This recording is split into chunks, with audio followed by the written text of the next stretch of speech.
السلام عليكم ورحمة الله وبركاته. حبايبي عاملين ايه؟ يا رب تكونوا بخير. قبل اي حاجة نصلي على الرسول صلى الله عليه وسلم ونخش على الفيديو الامر النهاردة بمناسبة العيد الكبير. اي فيديو بنزله لكم الفترة دي احفظوه للعيد الكبير. انا هنا معايا قطعية لحمة من الفخدة. انا السكينة بتاعتي تلمة جدا جدا جدا فوق ما تتخيلوا. احنا بنسن السكاكين دي قبل العيد الكبير، وعلى ما يجي العيد الكبير اللي بعده بتكون باظت خالص.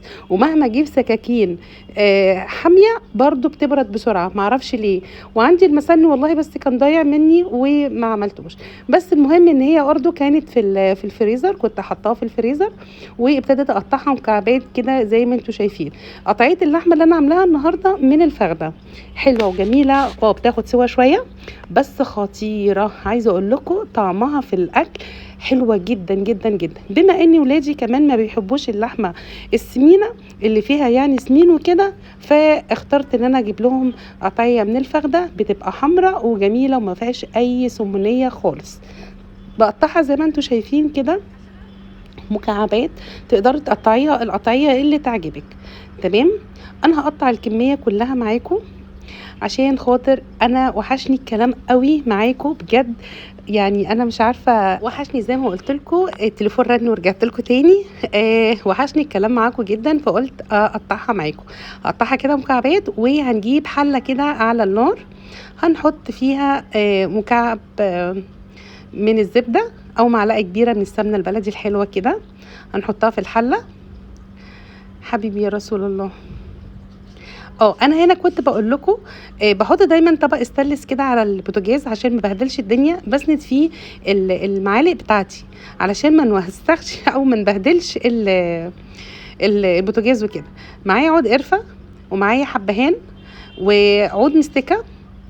تقريبا لسه هخش هفتحها اخد التلاجة هجيبه. الخلفيه بتاعت البوتاجاز مبينه انا كنت بعمل ايه، فجبت كده عود المستكه، قصدي فص المستكه من التلاجة، وهبتدي اسيحها كده في معلقه السمنه البلدي اللي احنا حطيناها. تمام كده. عايزه اقول لكم المستكه بتودي اللحمه في حته تانية خالص. جبت ورق لوري. تمام. هنزل بقى اللحمه متصفيه كويس ومغسوله وما فيهاش ولا نقطه ميه. تمام. اللحمه مش بتتنقع يا جماعه، اللحمه يا دوب بس في ناس ما بتغسلهاش خالص، وانا بديها غسله بس كده بسيطه. تمام.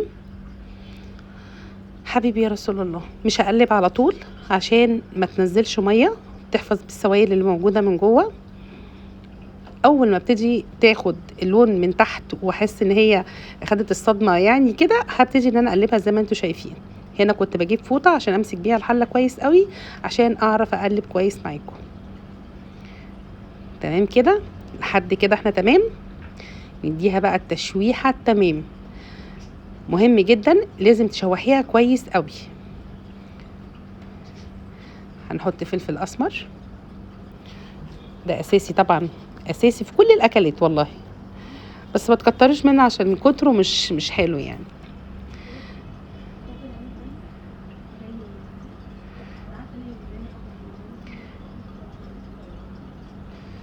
دي معلقه بهارات صغيره. بصوا مش معلقه، يعني طرف المعلقه الصغيره كده. انا عشان المعلقه الخشب اللي انا بحط بيها صغنونه خالص فحطيت منها معلقه. بص انا بوريكم لونها ابتدى يغير ازاي. اول ما تلاقي لون اللحمه اتغير وتشوحي تشويحه حلو ومفيش ميه خالص في الحله، الحمد لله هي ما نزلتش ميه عشان انا ما قلبتهاش على طول. يعني لما تصبر عليها شويه ما بتنزلش ميه خالص. تمام كده. انا زي ما قلت لكم عايزه احتفظ بالسوائل اللي جوه اللحمه. قولوا لي بقى انتوا بتاكلوا الفته اول يوم ولا تاني يوم؟ الفته دي انا لو عليا هاكل فته كل يوم. بس انا هنا مش بعمل فته، خدوا بالكم ركزوا. انا مش بعمل فته، انا بقول لكم بسالكم الفته بتعملوها بتاكلوها كل يوم واول يوم ولا تاني يوم؟ ولكن النهارده احنا بنعمل طاجن. تمام كده. ركزوا عشان ما تقولوش ان انا دماغي لفت وانا بتكلم، لا. انا لو عليا زي ما بقول لكم هاكل فته كل يوم. بس طبعا الطواجن دي مطلوبه جدا برضو في العزومات، في العيد. يا رب كده تتجمعوا انتوا حبايبكم كده في العيد كده على السفرة واكلين ومتهنيين وبالفتة وبالطواجن متهنيين. خلاص كده لونها ابتدى اغير. تمام تمام، اقول لكم انا كده تمام. هبتدي انا هنا، بصوا لو تاخدوا بالكم انا الكزرونه اللي ورا دي حاطه فيها ميه بتغلي، وحاطه في الكتل ميه بتغلي، علشان الكتل عندي ما بيبقاش يعني، بيبقى يعني 2 لتر تقريبا. فانا بحب دايما احط الميه بزياده للحمه علشان ما افضلش ازود فيها كل شويه. وطبعا بعد ما بتاخد غلوتين انا ببتدي اوطي عليها النار. تمام. دي بقى رشه سكر. الله بقى، رشه سكر بتخلي اللحمه دايبه وخطيره. انا مقطعه طماطميه 4/4 وحطيت البصل، على ما اعتقد حطيت البصل، مش عارفه حطيته ولا لسه. بس اللحمه لونها غير كده. بصوا بقى، بصوا الجمال والحلاوه. بصوا بوريكم بقى ان لونها اتغير واتشوحت تشويحه حلوه قوي. هحط بقى الميه المغليه، وهزود بعد كده برضو من الكتل. تمام. انا هنا هزود ميه اكتر من كده، وبعد ما تغلي غلوتين واوطي عليها خالص لحد ما بتاخد سوا. هغطيها لحد ما ابقى ازودها بعدين. مش عارفه بقى هزودها معاكم ولا لا. تمام. زي ما قلت لكم ما بحطش ملح الا بعد ما بتستوي خالص. بعد ما بتستوي بحط الملح. انا ما كنتش حطيت البصل. حطيت البصل اهو. بحب دايما البصل المفروم في الشوربه يا جماعه، بيدي طعم خرافه. مستعجله قطعي البصلايه 4/4، او لو عندك بصل صغير خالص بيبقى حلو قوي. حطي كام بصلايه حلوين كده بيخلوا الشوربه مسكره وجميله. هنقل بقى تقريبا كده الحلة اللحمة دلوقتي على العين التانية عشان اعمل معاكم بقية الوصفة بتاعت النهاردة. مش محتاجين ان الكاميرا تيجي على وشي خالص، المراية بتاعت البوتاجاز يعني مبينة جمال وشي. جبت حلة تانية، حطيت فيها معلقة سمنة بلدي حلوة. هنزل بالبصل المفروم، اديله بقى تشويحة حلوة كده. مش هنحمر البصلايه على الاخر، ومش هنخليها بيضه. حبيبي يا رسول الله، من احلى الطواجن على قلبي صراحه. بصوا الطاجن ده، الاكله دي مخصوص يعني بالذات بتحب البصل الكتير. تمام. انا بحب احط بصلتين حلوين كبار كده او 3 متوسطين للطاجن ده. الطواجن دايما بتحب البصل الكتير. تمام كده.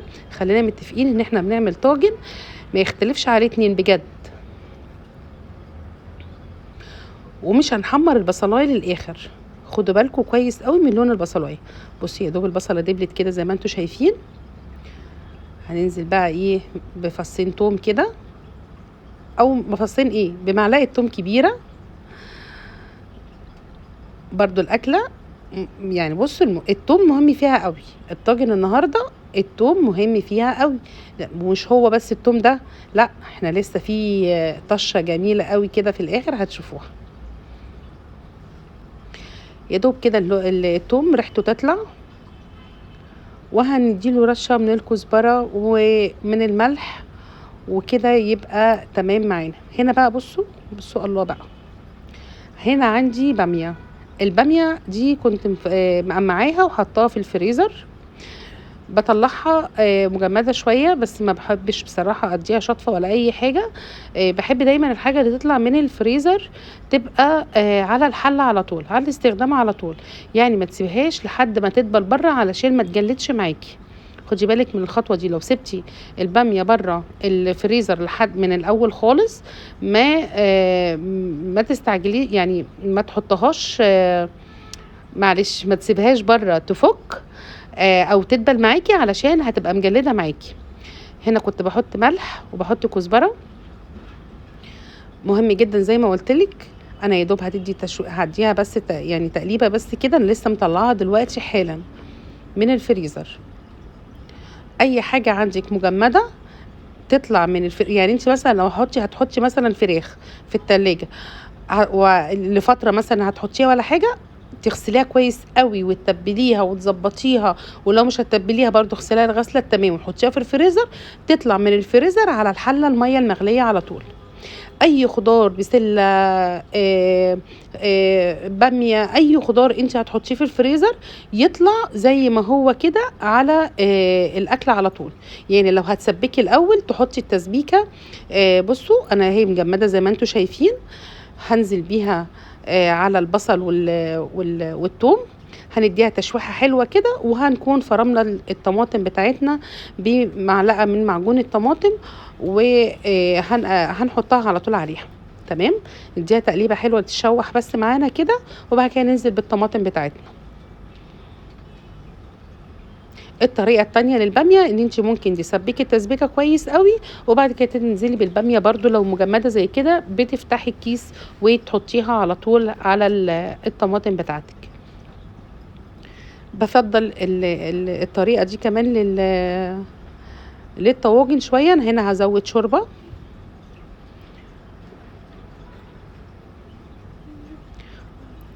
هنحط برضو شويه كزبره وشويه فلفل اسمر ونظبط ملحنا، وكده معانا الباميه بقت خطيره. حطينا كزبره زي ما انتوا شفتوا، وحطينا الفلفل الاسمر، وظبطنا الملح بتاعنا. اوعي تنسي رشه السكر عشان الحموضه، عشان تعادل الحموضه معاكي اللي في الطماطم. كتير جدا ببقى حاطه رشه السكر. ساعات ده حطيت مكعب مرقه اختياري. كتير جدا بحط رشه السكر، ممكن تكونوا بتاخدوا بالكم او لا، يعني ساعات بتتصور او لا، بس لازم مهمه جدا رشه السكر. خلاص. هنا خلاص هحطها برضو على العين التانية، وعشان نعمل الرز. تمام. جبت حله كده وهنحط فيها زيت، وهنحط فيها معلقه سمنه بلدي، وهنبتدي ان احنا نعمل الرز بتاعنا.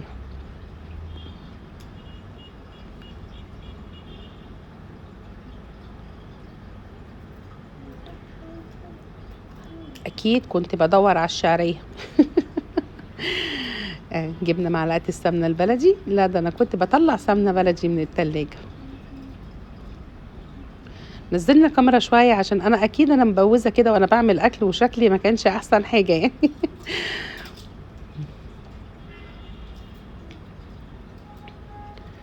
هنسيب السمنه بتاعتنا تسيح شويه. جبنا بقى كيس من الشعريه وهنديله تقليبه. عايزه اقول لكم علشان الشعريه تطلع كلها لون واحد، تديها او تدوها رشه من الملح. تمام. عشان تاخد اللون الجلد الذهبي الجميل.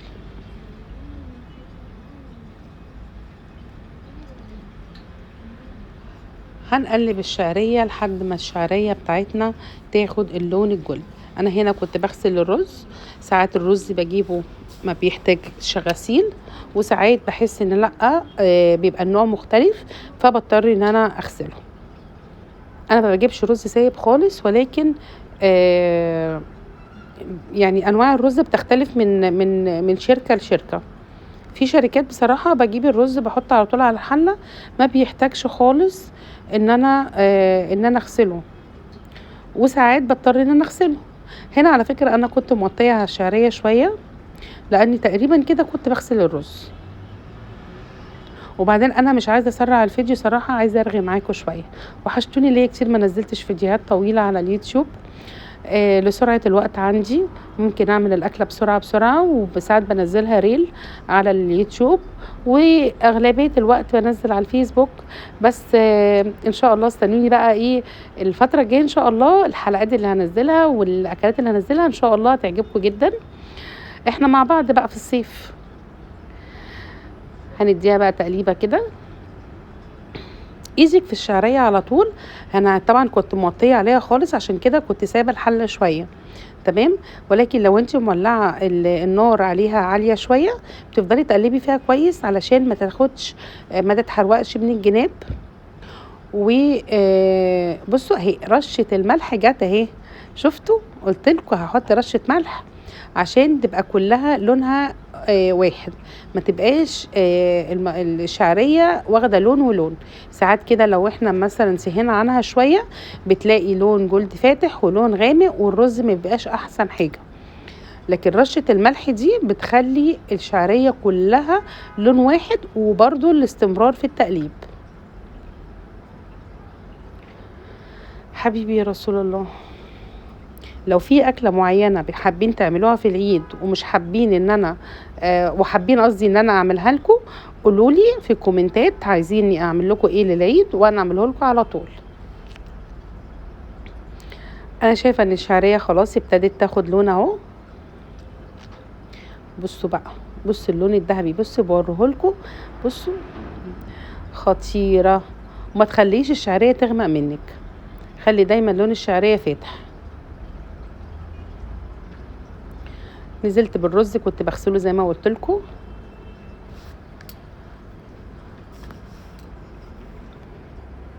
نديله بقى تقليبه حلوه كده. نفضل بقى نقلب الرز. ما دام غاسله الرز لازم تفضلي تقلبي فيه لحد ما الميه دي كلها تختفي منه. لازم يبقى الرز عندك مفلفل كده وحلو. نديله تقليبه حلوه كده ونحط الملح بتاعنا. نفضل نقلب في الرز كويس لحد ما الميه بتاعته، لحد ما تحس ان هو ايه بقى مفلفل كده.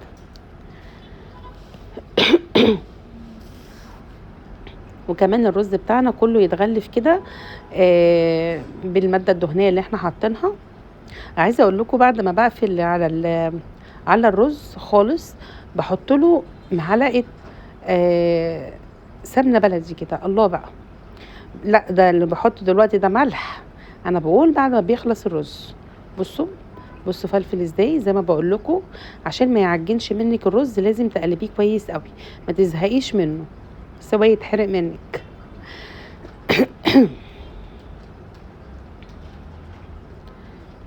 هنا بقى كنت مولعه على الميه زي ما شفتوا كده، وانزل على الرز بالميه بتاعتنا، الميه اللي تكفيه. الرز المصري بنحط قد كوبايه الرز كوبايه ميه، تمام. الرز البسمتي، معلومه دي بقولها لكم دايما، الرز البسمتي كوبايه رز عليها كوبايتين من الميه. هندوق الحياء بتاعنا، الدنيا تمام. هنغطي الرز ونوطي عليه لحد ما يستوي تماما. انا بعد ما معلش انا صوتي منبوح، شكلي كده داخله على دور برد. بصوا بقى، انا الرز الكلام بيروح مني معلش. الرز اول ما بياخد غلوه بس كده، ما بتشربش الميه منه قوي، بوطي عليه، تمام. ما بستناش لما الميه تنشف خالص وبعد كده اوطي، لا بس اديله غلوتين كده وبعد كده خلاص. هنا خلاص كانت الباميه بتاعتنا استوت. هنزل بقى باللحمه. انا كنت مطلعاها من الشوربه. الله الله على شكل الباميه، خطيره. تقدري ان انتوا تاكلوها كده على طول، مفيش اي مشكله. تقدري ان انتي تحطيها في طاجن وتحطيها في الفرن بتاخد لون من فوق برضو مفيش مشكله. هنا كنت بحطها في طاجن، مش هحط الكميه كلها، ولكن عشان اقول لكم ان هي ممكن تحطها في طاجن عادي جدا. الطاجن ده اللي كنت هجهزه علشان في الوقت ده احنا كان في من البيت هياكلوا. جبت بقى بقول لكم يا جماعه انا صوتي منبوح، شكلي كده داخله على دور برد. ادعوا لي بقى ان انا ما اتعبش قبل العيد.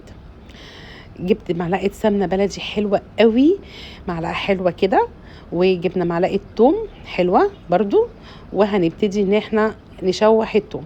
التوم هنا عايزاه يبقى لونه جلد. نديله تحميره حلوه، نحط الملح، نحط كزبره.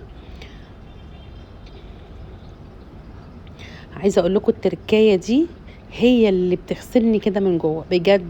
بحب جدا اخر تركايه دي اللي بتودي الطاجن في حته تانية وتالتة ورابعه وعشرة كمان. نديله بقى تقليبه حلوه كده. بصوا اللون هيبتدي ياخد التوم هياخد لون. بصوا بقى، الله الله بقى على تجهيز الاكل. غرفت الرز وحطيت الطاجن زي ما انتم شايفين وطشيته وكلنا بألف هنا. تقدري برضو في الحله من غير ما تحطي في الطاجن، تقدري ان انت تديله الطشه الجميله دي في الحله برضو. مش لازم تحطيه في طاجن، براحتكم. بس انا هنا علشان التقديم حطيته في الطاجن، حطيت جزء يعني من الباميه اللي انا عملتها عشان اوريكم الشكل الجميل ده. هنا بقى كان عندي بتنجان وفلفل، وحطيت برضه عليهم طشه كده من التومه بالخل. والف هنا، جربوها هتعجبكم ان شاء الله. كل سنه وانتم طيبين.